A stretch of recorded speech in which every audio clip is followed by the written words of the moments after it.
అందరికీ ధన్యవాదాలు. ఇప్పటి వరకు తమ గళాలతో, తమ పాటలతో, తమ ఆటలతో మనందరినీ ఒక కొత్త ఉత్తేజంలోకి నింపిన తెలంగాణ సాంస్కృతిక సారథి కళాకారులందరికీ ఒక్కసారి శుభాకాంక్షలు, ధన్యవాదాలు. ఈ కార్యక్రమాన్ని ఉద్దేశించి ప్రసంగించడానికి గౌరవ మంత్రివర్యులు శ్రీ శ్రీనివాస్ గౌడ్ గారు విచ్చేశారు. వారికి ఒక్కసారి మనందరి కర్తాల వాళ్ళ మధ్య ఆత్మీయంగా, అభిమానంగా, సగౌరవంగా వారికి ఆహ్వానం పలుకుతున్నాం, ధన్యవాదాలు తెలియజేస్తున్నాం. తెలంగాణ రాష్ట్రం వచ్చిన తర్వాత గౌరవ ముఖ్యమంత్రి కల్వకుంట్ల చంద్రశేఖరరావు గారు నిరంతరం ప్రతి సందర్భంలో కూడా తెలంగాణని మిగతా 29 రాష్ట్రాలలో నెంబర్ 1గా నిలిపే దిశగా ఎన్నెన్నో ప్రయత్నాలు చేస్తున్నారు, మనందరికీ తెలిసిందే. భారతదేశంలో మొత్తం మీద అభివృద్ధి సంక్షేమ పథకాలలో తెలంగాణ రాష్ట్రంలో అమలవుతున్నన్ని పథకాలు, అన్ని విశిష్టమైన పథకాలు, మొట్టమొదటిసారిగా చేస్తున్న పథకాలు భారతదేశంలోని ఏ రాష్ట్రంలో లేవని అన్ని అంతర్జాతీయ సంస్థలు, జాతీయ సంస్థలు కూడా వేనోళ్ళ కొనియాడుతున్న సందర్భంలో గౌరవ ముఖ్యమంత్రి కల్వకుంట్ల చంద్రశేఖరరావు గారు చేస్తున్న ఈ అభివృద్ధి సంక్షేమ యజ్ఞానికి తోడుగా మీరందరూ ఉంటున్నందుకు మీ అందరికీ శుభాకాంక్షలు తెలియజేస్తున్నాను. ప్రభుత్వం ఎన్నో పథకాలు చేపట్టింది, వాటిని ప్రజల్లోకి తీసుకెళ్లాలి, ప్రజల మధ్యలోకి తీసుకెళ్లాలి, ప్రజలు వారన్నిటి పట్ల అవగాహన కలిగేలా వాటిని ఉపయోగించుకోవాలని చేయాలి. ఇది లక్ష్యం. ఈ లక్ష్యంతోనే తెలంగాణ సాంస్కృతిక సారథి అనే వ్యవస్థని గౌరవ ముఖ్యమంత్రి కల్వకుంట్ల చంద్రశేఖరరావు గారు ఏర్పాటు చేయడం జరిగింది. అది ఏర్పాటు చేసినప్పటి నుంచి మీరందరూ మీ పాటల ద్వారా ఎంతెంతో చైతన్యాన్ని తీసుకొచ్చే ప్రయత్నం చేస్తున్నారు.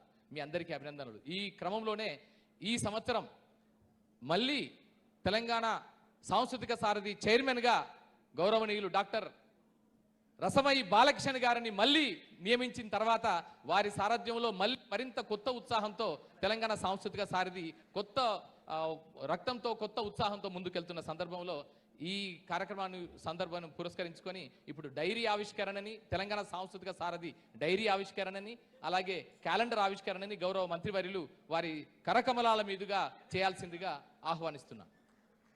డైరీ తీసుకురామ్మా, ఏదా డైరీ అది. మరి దానికి ముందుగా అన్నగారు మాట్లాడిన తర్వాత ఆవిష్కరిస్తారు. మరి ముఖ్యంగా సాంస్కృతిక శాఖ, భాషా సాంస్కృతిక శాఖలో ఒక పరిధి సాంస్కృతిక సారథి.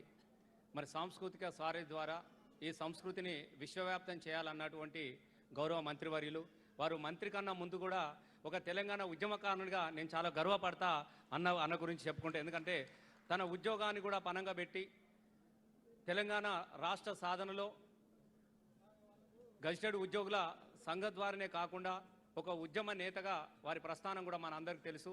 ముఖ్యంగా జేఏసీలో నేను కూడా మేమందరం కూడా ఒక పరిధిలో భాగమైనప్పుడు ఇవాళ ఉమ్మడి 10 జిల్లాలలో కూడా మేము వెళ్ళనటువంటి ఊరు లేదు, మేము తిరగనటువంటి వాడ లేదు, మేము మాట్లాడినట్టు వేదిక లేదు. మరి ఆ వేదిక నుంచి ఇవాళ తెలంగాణ రాష్ట్రం సాధించిన తర్వాత మరి గౌరవ ముఖ్యమంత్రి గారు తప్పకుండా ఉద్యమంలో మీ పాత్ర ఉన్నది కాబట్టి ఈ తెలంగాణ సమాజం కూడా మిమ్మల్ని చూసి గర్వపడే విధంగా ఈ సాంస్కృతిక శాఖను మీ చేతిలో పెడతా అని చెప్పేసి రెండవసారి మరి శ్రీనివాస్ గౌడ్ అన్న గారికి ఇచ్చిన తర్వాత సాంస్కృతిక సారథిలో కొన్ని ఇబ్బందులు ఎదురైనప్పుడు, చాలామంది కోర్టుకు వెళ్ళినప్పుడు కూడా వారు చాలా ధైర్యాన్ని ఇచ్చారు.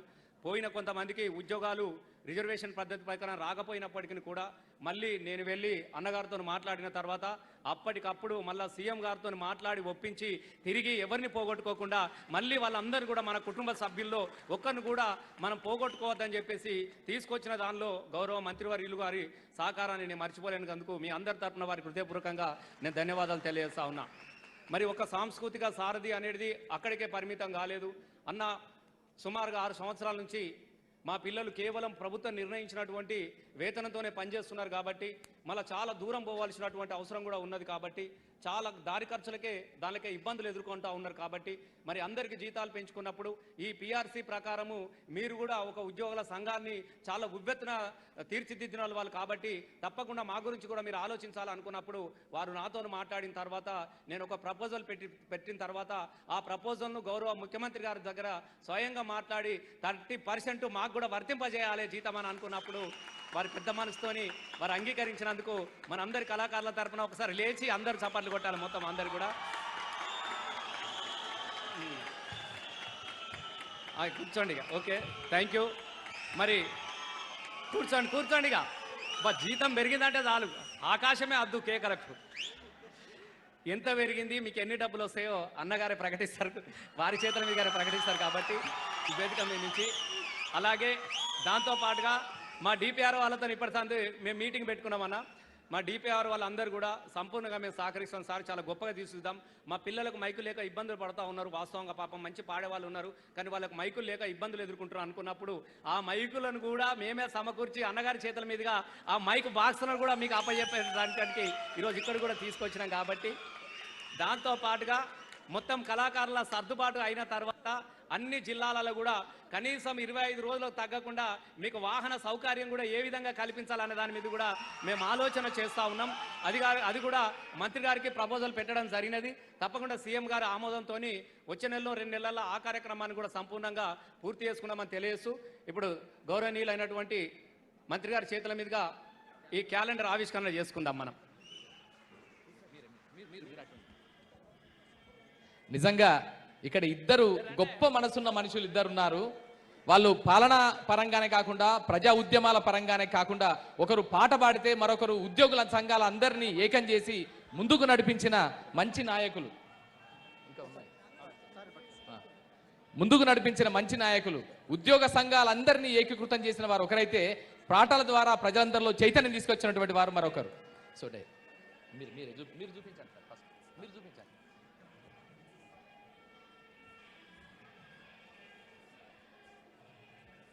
సో ఇలాంటి ఇద్దరు మంచి వ్యక్తుల, అలాగే మంచి పాలనా దక్షులు, ప్రజలన్నా కష్టాలన్నా కన్నీళ్ళన్నా దుఃఖమన్నా బాధన్నా తెలిసిన మనుషులు.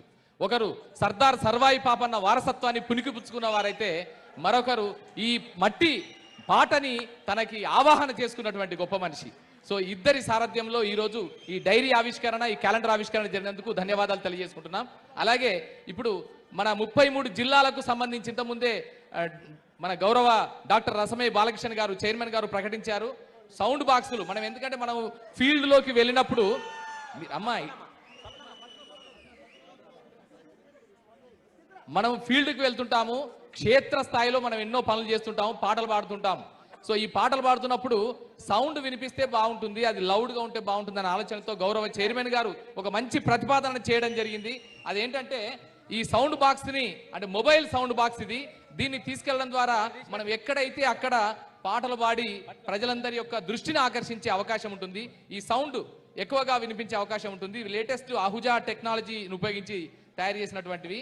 సో వీటిని మీకు ప్రతి జిల్లాకు ఒకటి చొప్పున ఇప్పుడు ఈ సందర్భంగా అందజేయడం జరుగుతుంది.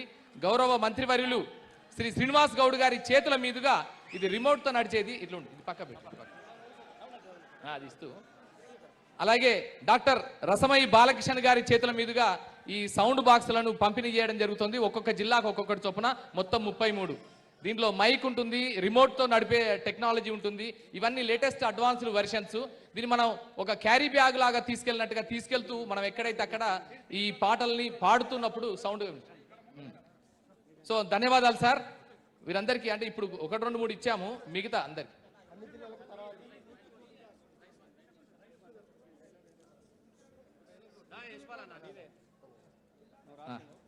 ఇప్పుడు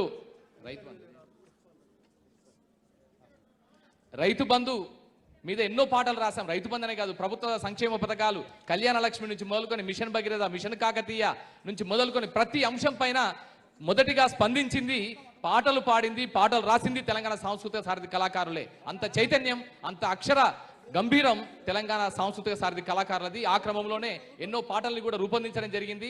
దాదాపు 2500 పైగా పాటల్ని రచించి కంపోజ్ చేసినటువంటి ఘనత తెలంగాణ సాంస్కృతిక సారథి కళాకారులది. ఇప్పుడు గౌరవ మంత్రివర్యులు శ్రీ శ్రీనివాస్ గౌడ్ గారు ఈ కార్యక్రమాన్ని ఉద్దేశించి మనందరికీ మంచి మాటలు చెప్తూ మనందరం ఆనందపడే ఒక సన్నివేశానికి కారణమవుతున్నందుకు వారికి ధన్యవాదాలు తెలియజేసుకుంటూ ఇప్పుడు మంత్రివర్యులు శ్రీనివాస్ గౌడ్ గారి సందేశం.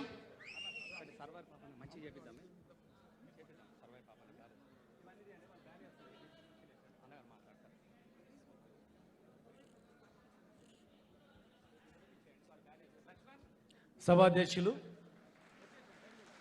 సాంస్కృతిక సారథి, నాడు తెలంగాణ ఉద్యమంలో తనదైన శైలిలో కళాకారులను, కళా బృందాలను తెలంగాణ ఉద్యమం మమేకం చేసి ధూమ్ధాం లేనిదే తెలంగాణ ఉద్యమం లేదు, ఒక వేదిక లేదు.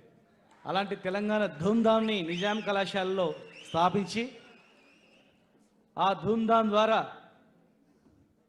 తెలంగాణ ఉద్యమం అంటేనే కళాకారులు, కళాకారులు లేనిదే ఉద్యమం లేదనేటట్లు కేసీఆర్ గారు ఏ ప్రోగ్రాం పెట్టినా ఉద్యమ కాలంలో ఉద్యమ నాయకులు ఏ వేదిక మేము వచ్చినా కూడా ముందు మీ తర్వాతనే మిగతా కార్యక్రమాలన్నీ కూడా తెలంగాణ జరుగుతున్న అన్యాయాన్ని అంత గొప్పగా మీ పాటల ద్వారా ఆవిష్కరించి ప్రజలను చైతన్యం చేసినటువంటి మీ అందరికీ మా సాంస్కృతిక సారథి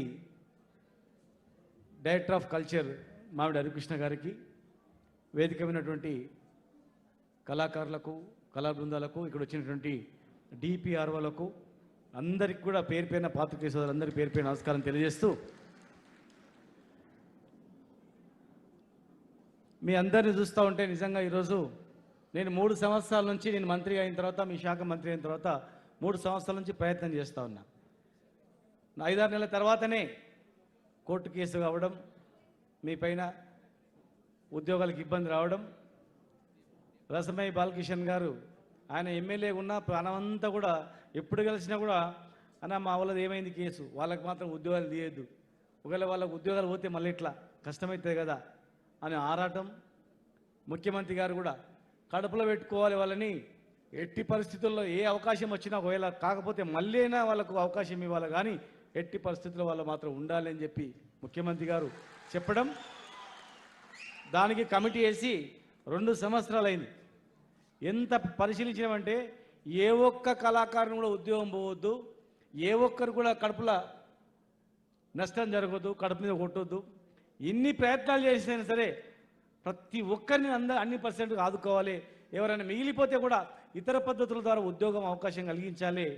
ఫ్యూచర్లో మళ్ళీ రిక్రూట్మెంట్ చేసి కొత్త వాళ్ళకు కూడా అవకాశం కలిగించాలి, ఇంకా కొత్త కళాకారులకు కూడా ఉద్యోగాలు ఇవ్వాలి అనే ఆలోచనతో ముఖ్యమంత్రి గారితో మాట్లాడి ఫైనల్ అయ్యేట్టున్నప్పుడు మళ్ళీ ముఖ్యమంత్రి గారు కూడా, రసమయ్య గారు నీ పుట్టుకతోనే నీ రక్తంలోనే మాటలు పాటలు ఒక విప్లవమైనది ఉంది, మరి దీనికి నువ్వైతేనే సరిపోతావు, మరి ఈ తరుణంలో ఈ సైన్యానికి నీవే సైన్యాధిపతివి, మరి నువ్వు నడిపియాలని చెప్పి మరి 2వసారి ఆయన అడుగుంటే ఇంకా ఎన్నో చైర్మన్లే అవన్నీ ఇస్తుండే. కానీ నేనేమన్నానంటే అన్న నాకు ఏమొద్దు, వేరే చైర్మన్లు కాదు, అవకాశం వచ్చినప్పుడు ఏదైనా అవుతుంది, కానీ ఇప్పుడు మాత్రం నాకు కావాల్సింది గీసారదే కావాలన్నా అని చెప్పి ఏది కావాలంటే కోరుకో అన్నప్పుడు ఏమొద్దు ఇదే కావాలని కోరుకొని 2వసారి చైర్మన్ అయ్యి మరి మీ అందరికీ ఏం చేయాలి, వాళ్ళ బతుకులు ఎట్లున్నాయి, వాళ్ళ జీవితాలు ఎట్లున్నాయి, మనం ఏం మేలు చేయాలని చెప్పి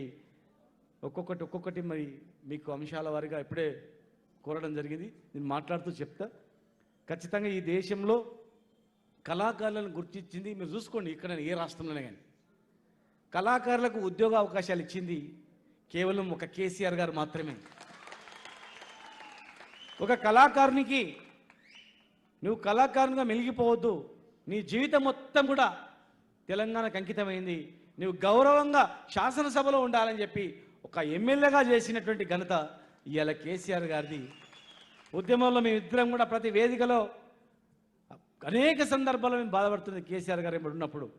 మరి మీరు ఇద్దరు కూడా అక్కడ కాదు ఉండాల్సింది, నా వెంబడి ఉండాలని చెప్పి మా ఇద్దరికి కూడా గొప్ప అవకాశాలు కలిగించి నన్ను మంత్రిగా, వారిని చైర్మన్గా, సొంత తమ్ముళ్ళ మాదిరిగా, సొంత కుటుంబ సభ్యులుగా మమ్మల్ని చూస్తూ మీరు ఏం చేస్తారో ప్రజల గురించి, ఈ జాతి గురించి తెలంగాణ ఉద్యమంలో మీరు చూసింది కనుక మేము ఈ వర్గాలకు ఏం చేస్తారో చేసుకోండి అని చెప్పి అవకాశం కలిగించి మరి మీ అందరికి కూడా మా చేతుల మీద మీకు అవకాశం రావడం నిజంగా మాకు కూడా అదృష్టంగా మేము భావిస్తూ ఉంటాం. చాలామంది ఇప్పుడు గంగా వచ్చింది, చిన్న ఉండే గంగా, ఆమెతో పాటు ఇంకా చిన్న ఉన్నారు అందరూ, విమలకి ఎంబడి ఉన్న ఒక ఆమె వచ్చింది, ఆమె చాలా చిన్నగా ఉండే, అక్కడ ఎక్కడో ట్రైనింగ్ పెట్టింది అక్కడ మన ఎల్బీ నగర్లో మేము పోయేది. అట్లా అనేక సందర్భంలో చాలామంది కూడా తెలంగాణ ఉద్యమంలో చిన్న పిల్లలు ఈరోజు పెద్దగా అయిపోయారు, మంచి ఉద్యోగాలు వచ్చినాయి. వాళ్ళని చూస్తుంటే, ఆ తల్లులను చూస్తుంటే నిజంగా లక్ష్మీదేవి లాగా అబ్బా మా అక్కలు మా చెల్లెళ్ళు ఎంత సంతోషంగా ఉన్న వాళ్ళ ముఖంలో ఎంత సంతోషంగా అనిపిస్తుంది అని చెప్పి మాకు నిజంగా కూడా ఇది తెలంగాణ అని చెప్పి మాకు అనిపిస్తూ ఉంది. ఈ దేశంలో ఎవరు చేయనటువంటి అనేక కార్యక్రమాలు కేసీఆర్ గారు చేస్తున్నారు. మనమే ఒక ఉదాహరణ. మనకు కళాకారులకు ఎవరు గుర్తించారు? మనల్ని ఉట్టి ఇట్లా వేదిక పిలుచుకొని పిలిచేటప్పుడు పిలిచేది, పోయేటప్పుడు తిన్నవాన్ని కూడా అడగకుండా మన పరిస్థితి. ఎంత ధైర్యమైనటువంటి ఒక గుర్తింపు లేదు, ఒక గౌరవం లేదు. తెలంగాణ ఉద్యమం తర్వాత మనకు ఎంత గౌరవం. ఎక్కడ పోయినా స్టేజ్ మీద కూడా కళాకారులకు కూడా నమస్కారం, ఈ కళాకారులు కూడా వందనాలని చెప్పి కళాకారులను కూడా గౌరవించే గొప్ప సంస్కృతి, ఎంతోమంది కళాకారులను వెలికితీసిన సంస్కృతి ఇలా మన సంస్కృతికి శాఖ నుంచి అని చెప్పి నేను తెలియజేస్తాను. అనేక సార్లు మన డైరెక్టర్ కూడా నేను కోపం అయ్యేది, అయ్యా ఒక్కరు ఉద్యోగం కూడా ఓసుడు హరికృష్ణ గారు, సారు 10 లక్షలు కావాలి మీటింగ్కు, 20 లక్షలు కావాలి ఈ కమిటీకి అంటే, నువ్వు ఎన్ని లక్షలని ఇస్తా కానీ ఎన్ని కమిటీలన్నా ఇస్తా కానీ మరి మీ కమిటీ మాత్రం ఒక్కటి పోతే మాత్రం మీరు బాగుండొస్తుంది, మీ సంగతి అయితే అని చెప్పి హరికృష్ణని కూడా ఎన్నోసార్లు నేను తిట్టిన సందర్భాలు కూడా ఉన్నాయి. అన్న మీరు ఏం చెప్తే అది వింటా, కళాకారులకు ఖచ్చితంగా కాపాడుకుంటా అని చెప్పి మరి మీ అందరికీ ఉద్యోగ అవకాశాలు ఇచ్చి, కొత్త వారికి కూడా కొంత అవకాశాలు ఇచ్చి, రాని వారికి కూడా దయచేసి చెప్తా ఉన్నాం, ఖచ్చితంగా కొద్ది రోజులలో ముఖ్యమంత్రి గారు మన పర్ఫార్మెన్స్ బట్టి ఫ్యూచర్ ఇంకా కొంత రిక్రూట్మెంట్ ఉంటుంది కనుక మనం చేసేటువంటిది కార్యక్రమాలను బట్టి ఇంకా ఎక్కువ ఉద్యోగ అవకాశాలు ఉంటాయి. మనం చేసే కార్యక్రమాలను బట్టి మన భవిష్యత్తు కూడా ఆధారపడి ఉంటుంది కనుక మరి దాన్ని కూడా దృష్టి పెట్టుకోవాలని మరి ఇప్పుడే రసమయ్య గారు వారం రోజుల నుంచి అడుగుతూ ఉన్నాడు.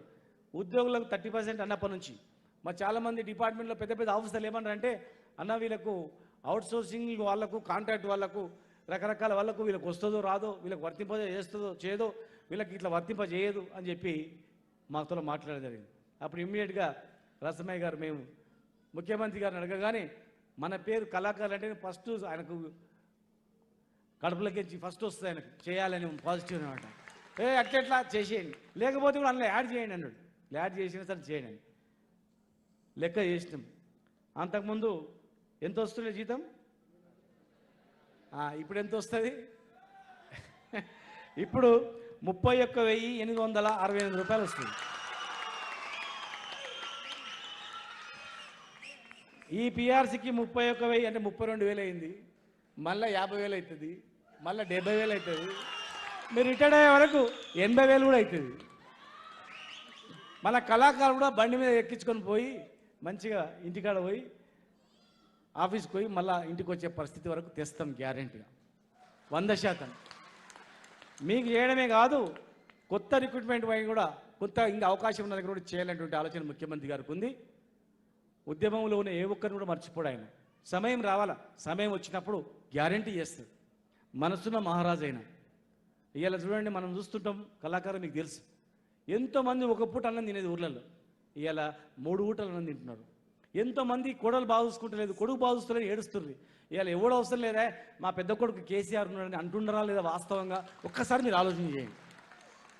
మన కళాకారుల గురించే కాదు, పేద వర్గాల గురించి ఆలోచన చేసే ప్రభుత్వం, పేద వర్గాల గురించి ఆలోచన చేసే ముఖ్యమంత్రి ఓన్లీ కేసీఆర్ మాత్రమే. మనలకు ఎంత ఉంటుంది భూమి అంటే, ఊర్లో నాయనకు ఎకరం ఉంటే 4 అన్నదమ్ములు ఉంటే తలా 3 గుంటలు 5 గుంటలు వస్తుంది. ఆ 5 గుంటలు కూడా నేను అమ్ముకోను, మా తాతలు ఆస్తి నాయన ఆస్తి అని పెట్టుకుంటాం, కడుపులో ఏం లేకపోయినా కానీ చనిపోతే ఎక్క గుంట భూమి ఉన్నాను కూడా 5 లక్షలు వచ్చి కూడా మనకు కాపాడుతూ ఉంది. ఇవాళ కరెంటు, నీళ్లు, ప్రతి గ్రామంలో అన్ని రకాల వసతులు, కళ్యాణ లక్ష్మి,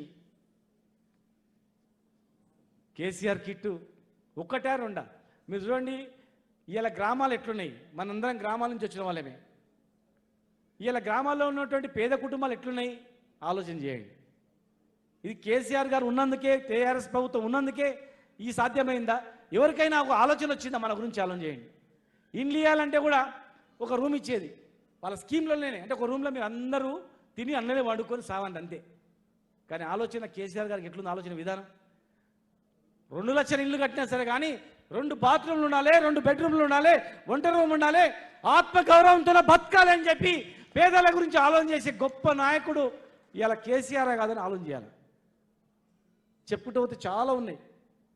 ప్రతి కులానికి, ప్రతి కులవృత్తిని బాగు చేసుకుంటూ, రిపేర్ చేసుకుంటూ ఇవాళ వస్తూ ఉన్నాడు. మరి ఏ దేశంలో, ఏ రాష్ట్రంలో అయినటువంటి కార్యక్రమాలు చేస్తున్నప్పుడు మా ఇద్దరికి చాలా బాధ్యత ఉంటుంది. మాకు మీరందరు ఉన్నారు.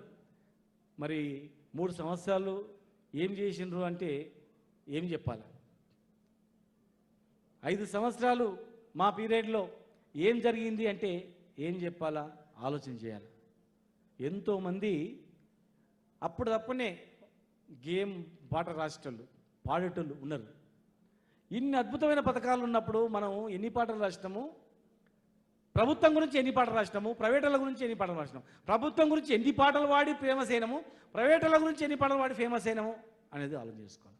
అన్నం పెట్టినటువంటి తల్లి లాంటి ప్రభుత్వానికి, తల్లిదండ్రులు లాంటి దైవమైన లాంటి కేసీఆర్ గారికి మరి వారి గురించి మనం ప్రజలలో ఎట్లా తీసుకుపోయినాం, ఫ్యూచర్ ఎట్లా చేయాలనేటువంటిది అన్నం పెట్టే ప్రభుత్వానికి గురించి ఆలోచన చేయాలా లేదా అనేది ఆలోచన చేసుకోండి.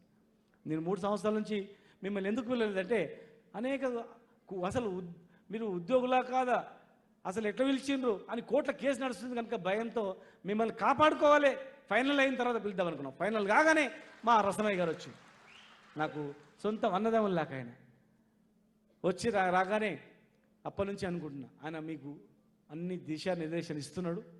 ఈరోజు మన యువ నాయకుడు కేటీఆర్ గారితో నాకు కలిసి మీటింగ్ పెట్టుకొని ఇంకా మనం ఏమేం చేద్దామో గొప్పగా మాట్లాడుకోవాలని అనుకున్నాం.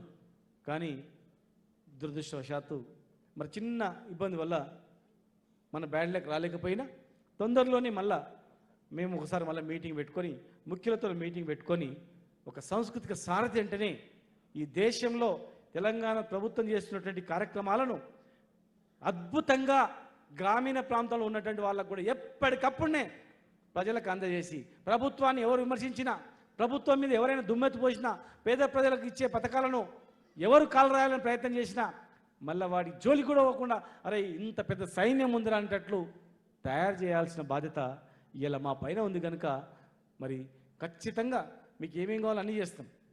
ఇంకా చాలా విషయాలు ఈరోజు మాట్లాడదు, ఎందుకంటే చేయబోయేటి మాట్లాడితే ఏమైందంటే మళ్ళీ మనలు రేపు నుంచి అడుగుతారా ఏమైంది మీరు అవసరం లేదు మాకు వదిలిపెట్టండి, ఇలా మీరు మైకులు అడగలేదు, వెహికల్లో ఎట్లా పోవాలని అడగలేదు, ఇవన్నీ మేము మాట్లాడుకున్నాం.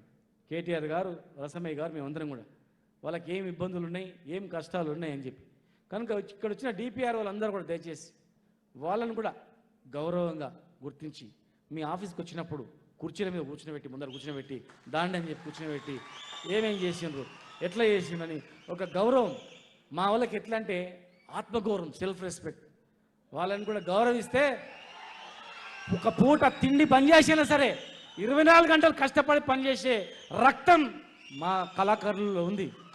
గౌరవం కావాలన్నమాట. కూర్చునిపెట్టి గౌరవంగా మాట్లాడి కొత్త కలెక్టరేట్లు అయినాయి. కొత్త కలెక్టరేట్లో వాళ్ళకి ఏమో ఒక రూమ్ దగ్గర వచ్చినప్పుడు వాళ్ళు కూర్చునేటట్లు, నీళ్ళు లాయేటట్లు, మంచిగా గౌరవంగా ఉండేటట్లు చేసి వాళ్లకు ఏ రోజు ఎక్కడ చేయాలా, ఏ రోజు ఏం ప్రోగ్రాం చేయాలా, ఏ రకమైనటువంటివి కొత్త పాటలు తయారు చేయాలా అని చెప్పి ఒక యూట్యూబ్ కళాకారులది మనది డిపార్ట్మెంట్ నుంచి కూడా ఒక చిన్న యూట్యూబ్ క్రియేట్ చేసి దాని ద్వారా కోట్లాది మంది ప్రజలకు పోయేటట్లు మనం చేసే కార్యక్రమాలు, కొత్త పాటలు, అవన్నీ ఒక ఇయర్ క్యాలెండర్ లాగా మనకు ఒక జాబ్ చార్ట్ కూడా ఏర్పాటు చేసుకొని మనం ముందుకు పోవాల్సిన అవసరం ఉంది. మనం ఎంత కష్టపడి మనం పనిచేస్తే మన ముఖ్యమంత్రి గారు ఎట్లా అంటే ఆయన మనం ఊహించని చేసేస్తుంటాడు. ఆయన మేము ఇప్పుడు చెప్పాం కానీ మీరు చేయండి, 2 సంవత్సరాలు, ఒక 1 year 2 years కష్టపడి అద్భుతంగా మీరు పనిచేయండి. మీరు పర్మనెంట్గా మీకు ఏమేం కావాలో మీరు ఊహించని స్థాయిలో మీకు అన్ని కార్యక్రమాలు కూడా మేము చేస్తాం ఖచ్చితంగా.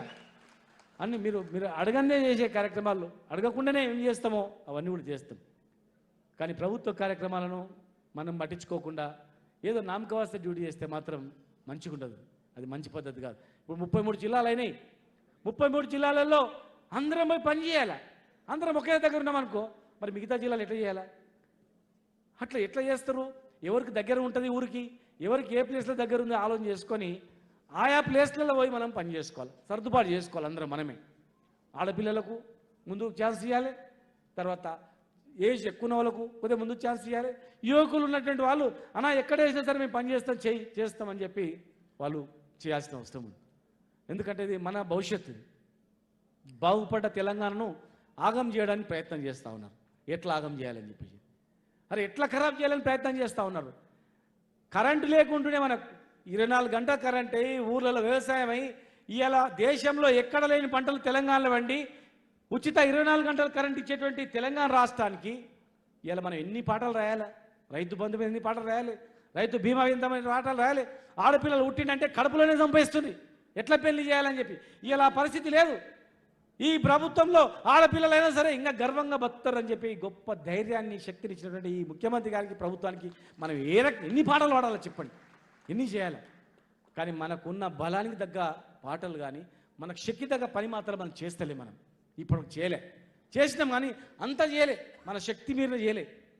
కనుక దయచేసి ఇలా ఒక్కొక్క కళాకారుడు ఖచ్చితంగా ఒక్కొక్క కళాకారుడు పని చేయాల్సిన అవసరం ఉంది, డిసిప్లిన్ ఉండాల్సిన అవసరం ఉంది.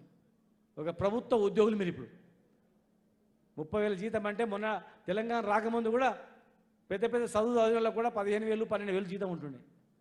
ఓ కానిస్టేబుల్ కూడా 10,000 జీతం ఉంటుండే. ఒక సీనియర్ అసిస్టెంట్ కూడా ఒక 20,000 జీతం కన్నా మించి రాకుంటుండే.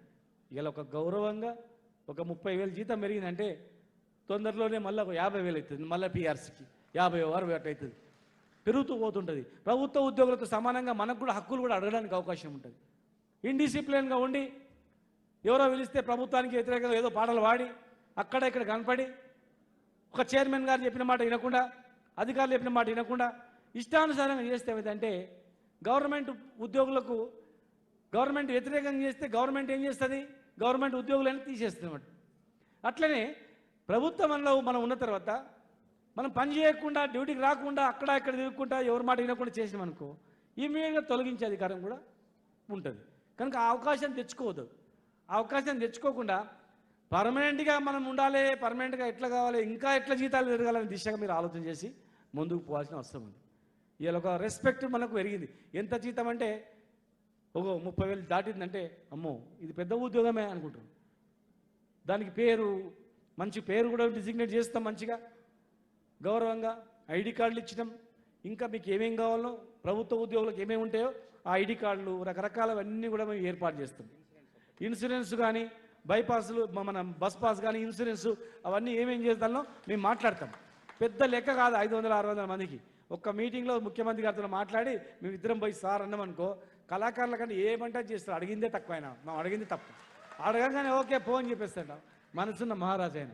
కనుక మనం ఈ రోజు నుంచే ఒక్కొక్కరం ఒక్కొక్క టీమ్గా ఏర్పాటు చేసుకొని దయచేసి మరి మనం కొత్త పాటలు కనిపెట్టి ప్రైవేట్ చేతులు పెట్టకుండా కొత్త పాటలు మన శక్తి శ్రమ రక్తం మొత్తం కూడా ప్రభుత్వానికి ప్రభుత్వ పథకాలకు మన పేద వర్గాలకు ఉపయోగపడేటట్లు చేసే పథకాలన్నీ కూడా మనం దారబోసి చేయాల్సిన అవసరం ఉంది. నేను మొన్న ఒకరు మన కళాకారుడు ఒక తమ్ముడు నా ఎమ్మడి నా కాన్స్టిట్యూన్సీలో తిరిగి అక్కడ ఉన్నటువంటి డెవలప్మెంట్ అవన్నీ చూసి అన్న ఇంత అద్భుతంగా చేసినావు మరి పాత పాటలు పెట్టింది మైక్లా పాత పాటలు పెడితే అన్న కొత్తవి లేవా అంటే లేవన్న. అదేందన్న ఆ శాఖకే మంత్రివి ఇంతమంది మీ వాళ్ళే ఉన్నారు, బయట వాళ్ళకి ఎవరెవరికో పాటలు రాస్తున్నారు అవి రాస్తున్నారు, మరి మన పాటలు లేవా అంటే ఏం చేద్దాం మన వాళ్ళు మరి గట్ల ఉంది చూడు. మళ్ళీ మాట్లాడతలే మా కొత్త చైర్మన్ వచ్చిన తర్వాత కేసీఆర్ గారిపైన ప్రభుత్వ పథకాలపైన ఖచ్చితంగా మళ్ళీ కొత్త పాటలు రాయించి ఒక అద్భుతంగా మేము ఆవిష్కరిస్తామని చెప్పి మరి వారికి చెప్పడం జరిగింది. ఆయన ఎవరంటే మన సాయి చంద్. మరి నీవేం చేసినావు తమ్మి అంటే మరి నీకైనా దయ రావాలి కదా తమ్మి, నీవైనా కొత్త పాటలు రాయాలి కదా అంటే లేదన్నా ఖచ్చితంగా నేను రాస్తా, గ్యారెంటీగా మేము చేస్తామని చెప్పడం జరిగింది. కనుక మన ప్రభుత్వం గురించి కొత్త పాటలు రాయండి, పాడండి. వారంలో గవర్నమెంట్ ఉద్యోగులు ఎట్లయితే 5 రోజులు 6 రోజులు చేస్తారో ఆ టైం ప్రకారం మీరు చేయండి. మీకు రాకపోకలకు కానీ ఇంకేమైనా అవసరాలకు కానీ ఇన్సూరెన్స్ కానీ అవన్నీ మీరు ఎంత పని చేస్తే మేము ఇంత వేస్తాం, గుర్తుపెట్టుకోండి. ఆ రకంగా మీరు ఇంకా మంచిగా చేయాలని చెప్పని మీతో పాటు గడపాలని మీతో పాటు చాలాసేపు ఉండాలని కూడా ఉంది. కాకపోతే ఈరోజు ఎక్సైజ్ డిపార్ట్మెంట్ పద్దులపైన నేను ప్రభుత్వంలో మన అసెంబ్లీని మాట్లాడాల్సింది ఉంది. మాట్లాడే రావాలి యాక్చువల్గా, కానీ అక్కడ కూర్చున్నాం కానీ ప్రాణవంతి ఇక్కడే ఉంది. మధ్యాహ్నం కేటీఆర్ గారు అన్న నేనైతే రాలేకపోతున్నా, మరి నీ పోయి చెప్పు, మళ్ళీ ఒకసారి వాళ్ళతో పిలిచి మాట్లాడుకుందాం, జిల్లాలో కొంతమంది పిలిచి చిన్న మీటింగ్ పెట్టుకొని చేద్దాం, మళ్ళీ ఒకరోజు అద్భుతమైన పెద్ద ప్రోగ్రాం పెట్టుకుందామని చెప్పడం జరిగింది. ఆ పెద్ద ప్రోగ్రాం హైదరాబాద్లో కల్చరల్ ప్రోగ్రాం పెడదాం, పెద్ద నక్లేశ్వరులో పెద్ద పెట్టి అద్భుతమైనటువంటి ఒక ప్రోగ్రాంని మరి మన రసమయ్య గారి ఆధ్వర్యంలో గొప్పగా చేద్దామని చెప్పని మరి ఇలాంటి మీరు చూస్తున్నారు కదా పుస్తకాలు రాస్తుండే మా గౌరీశంకర్ గారు జ్యువెలరీ గారు, ఆయనకు అదే చైర్మన్ ఇచ్చిండు. ఇంకొక తన సంగీత నాటక అకాడమీ డ్రామాలు వేస్తుండే మా శివకుమార్ గారు, ఆయనకు దానికి చైర్మన్ ఇచ్చింది. ఎందుకంటే వీళ్ళకు వేరే ఏమి ఇచ్చినా అనదు, అదే వాళ్ళకి ప్రాణంలాగా పేద గొప్పది అన్నట్లట. ఈరోజు మన ఏం కావాలో కోరుకొని ఏదంటే అది ఇస్తాంటే లేదు నాకు ఈ చైర్మన్ కావాలని చెప్పి మా రసమయ్య గారు వచ్చింది కనుక ఆయన పేరు నిలబెట్టాలి, మా పేరు నిలబెట్టాలి, అద్భుతమైనటువంటి మీరు గొప్ప కార్యక్రమాలు చేయాలని చెప్పని ఎల్లప్పుడూ మీకు మన ప్రభుత్వం మీకు అండగా నిలబడుతుందని చెప్పి ఖచ్చితంగా భవిష్యత్తులో మీకు ఇంకా ఎక్కడెక్కడ గవర్నమెంట్ ఉద్యోగులకు ఏమేమి వస్తాయో అన్నీ కూడా వచ్చేటట్లు మేము ముఖ్యమంత్రి గారు చెప్పి ప్రయత్నం చేస్తామని, మరి డిపిఆర్ కూడా దయచేసి వాళ్ళకందరికీ ఒక మంచి కార్యక్రమాన్ని ఇచ్చి ఒక మంచితనంతో వాళ్ళకి చెప్పి వాళ్ళందరినీ కూడా సర్దుబాటు చేసి ఎవరు కూడా ఇబ్బందులు కలగకుండా అందరిని సర్దుబాటు చేసి ఆ ప్రోగ్రామ్ చాట్ ఇచ్చి నడిపించాలని చెప్పని, వాళ్ళు కూడా ప్రభుత్వ ఉద్యోగులకు సమానం కనుక వాళ్ళని కూడా మీరు అందరూ ప్రభుత్వ ఉద్యోగులతో సమానంగా గుర్తించి వాళ్ళకు గౌరవంగా అన్ని కార్యక్రమాలు కూడా మీరు ఇవ్వాలని చెప్పని మీ అందరు కూడా మనసారా కోరుకుంటూ, మీరు వేసే కల్చరల్ ప్రోగ్రాంలు మా పిఆర్ఓ ఏపిన వీడియో తీస్తాడు, నేను మళ్ళీ అవకాశం ఉంటే తొందరగా అయిపోతే వస్తా, రాకపోయినా మీ ప్రోగ్రాంలన్నీ చూసి అవన్నీ మరి ముఖ్యమంత్రి గారి దృష్టి కూడా మీరు ఇచ్చినటువంటి అన్నీ కూడా ముఖ్యమంత్రి గారి దృష్టి కూడా తీసుకెళ్తారని చెప్పి మరొకసారి 33 జిల్లాల నుంచి వచ్చినటువంటి మా కళాకారులకు కళా బృందానికి అందరు కూడా పేరు పేరున తెలియజేస్తూ, మరి 33 జిల్లాలకు కూడా మంచిగా సర్దుబాటు చేసే కార్యక్రమాన్ని కూడా తొందరగా చేసి ఏ జిల్లా ఉద్యోగులను ఆ జిల్లాకు ఏర్పాటయ్యేటట్లు అందరినీ ఈక్వల్గా సమానంగా మీరు డివైడ్ చేయాలని చెప్పి పాపులేషన్ బట్టి ఆ జిల్లా యొక్క పాపులేషన్ బట్టి దాన్ని బట్టి సర్దుబాటు చేయాలని చెప్పని, కొన్ని చిన్న జిల్లాలు ఉంటే కొంత తక్కువ, పెద్ద జిల్లాలు ఉంటే పెద్దది కొంచెం ఎక్కువ, అట్లా ఆ పాపులేషన్ జిల్లా ఏరియా విస్తీర్ణం దాన్ని బట్టి దాన్ని మీరు సర్దుబాటు చేయాలని చెప్పి మరొకసారి మీ అందరూ కూడా తెలియజేస్తూ జై తెలంగాణ, జై కేసీఆర్, జై కేసీఆర్. ఇప్పుడు వస్తుంటే సార్కు కొంత సుస్తైంది హాస్పిటల్ ఉన్నాడంటే పోయి వచ్చినాం. ఆడ అన్నారు పేదల దేవుడు ఆయన, పేద వర్గాలకు దేవుడు, ఆయనకి ఏం కాదు అని చెప్పారు. నిజంగానే డాక్టర్లు కూడా ఏం కాదు సార్ మంచిగా ఉంది అని చెప్పారు. కనుక పేదల ప్రజలకు మేలు చేస్తే దేవుడే మనల్ని కాపాడుతాడు.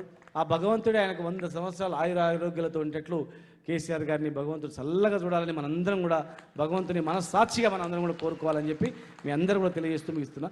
జై తెలంగాణ, జై కేసీఆర్. ధన్యవాదాలు. సాంస్కృతిక సారథి తరపున గౌరవ మంత్రివర్యులు శ్రీనివాస గారికి ధన్యవాదాలు తెలియజేస్తూ, మీరు మాకు నిర్దేశించినటువంటి అన్నింటినీ కూడా తూచా తప్పకుండా అమలు చేసి సాంస్కృతిక సారథి ద్వారా ఈ ప్రభుత్వము మళ్ళీ తిరిగి నిలబడలేలా ఒక కార్యకర్తలాగా, సైనికులాగా, సాంస్కృతిక సారథి సైనికులాగా పనిచేస్తామని మీరు మనస్పూర్వకంగా తెలియజేస్తూ, మా మీద అభిమానంతో వచ్చి మాకు ఆశీస్సులు అందజేసినందుకు హృదయపూర్వకంగా ధన్యవాదాలు తెలియజేస్తా ఉన్నాను. థ్యాంక్ యూ అన్న. జై తెలంగాణ.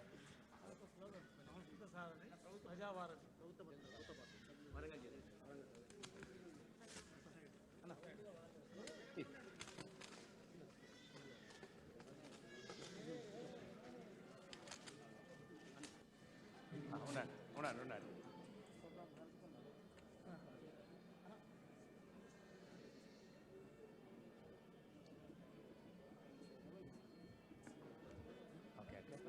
మరి